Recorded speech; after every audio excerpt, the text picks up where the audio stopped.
형상기억종이가 과연 존재합니까? 대한민국 선관위가 세계 처음으로 발명된 투표용지라고 생각됩니다. 이는 부정선거 소송에서 투표지 확인하는 과정에 한국은행에서 곧바로 나온 신권다발 뭉치 같은 투표용지가 무더기로 나왔습니다.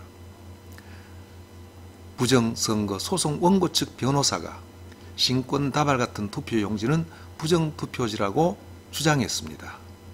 이때 선관위가 답변하기를 형상기억종이로 만든 투표지입니다. 그래서 시간이 지나면 본래 모양으로 돌아갑니다. 라고 말했습니다. 이렇게 말한 선관위 피고인 측이 얼마나 국민과 원고를 무시하는 태도인지 알 수 있습니다. 정말 기가 막힌 일이죠. 전 세계인에게 대한민국을 웃음거리로 만드는 꼴이 되었습니다. 과연 이런 형성기억 합금종이가 있습니까? 다시 소송 원고가 그러면 접혀지고 구겨진 투표용지는 부정투표지입니까? 물었습니다. 피고인의 답이 없는 것으로 알려졌습니다. 재판장인 대법원 판사는 선관위 답변이 옳은 것으로 생각하셨는지 선관위 승소 판결을 내렸습니다. 그래서 선거에서 당선자 변경이 없었습니다. 최고의 지성으로 대표되는 대법원 판사가 신권다발 투표용지를 유효투표지로 인정한 것 같습니다. 이 판결에 승복하는 사람이 과연 이 지구상에 몇 명이나 존재할까요? 저의 생각에는 판결한 판사도 형상기억종이는 속으로 인정하지 않았을 것으로 생각됩니다. 아마 판결을 하면서도 가슴이 아팠을 것으로 추정됩니다. 세계 인구 약 80억 명 중에도 형상기억종이를 인정한 사람은 아마 없을 것입니다. 그런데 대한민국 인구 5천만 명 중에 여론조사에서 약 30에서 40%가 형상기억종이를 믿고 있는 것으로 추정되고 있습니다. 왜냐하면 그 재판을 정당하게 인정하는 것으로 봐서 그렇습니다.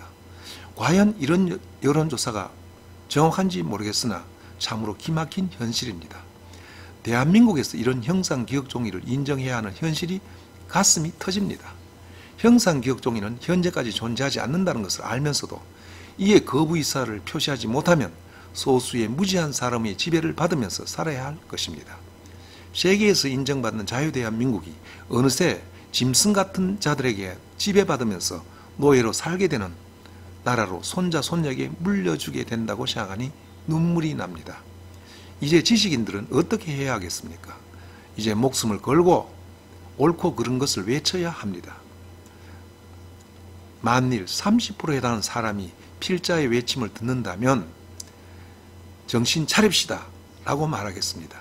저 후한무치한 사람은 현재는 당신 편인 것 같지만 그들의 이익에 조금이라도 방해가 되면 그때는 당신들도 노예 취급받거나 억울하게 자살당하게 될 것입니다.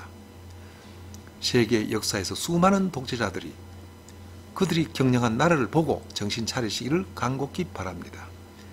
선거의 공정성이 보장되지 않으면 정말 짐승 같은 인간들에게 말하는 가축으로 살게 되는 것을 알아야 합니다. 이제 모두가 너 편, 내 편 가리지 말고 어느 것이 옳고 어느 것이 틀린 것인지 목숨을 걸고 진실 앞에 서기를 간곡히 바랍니다.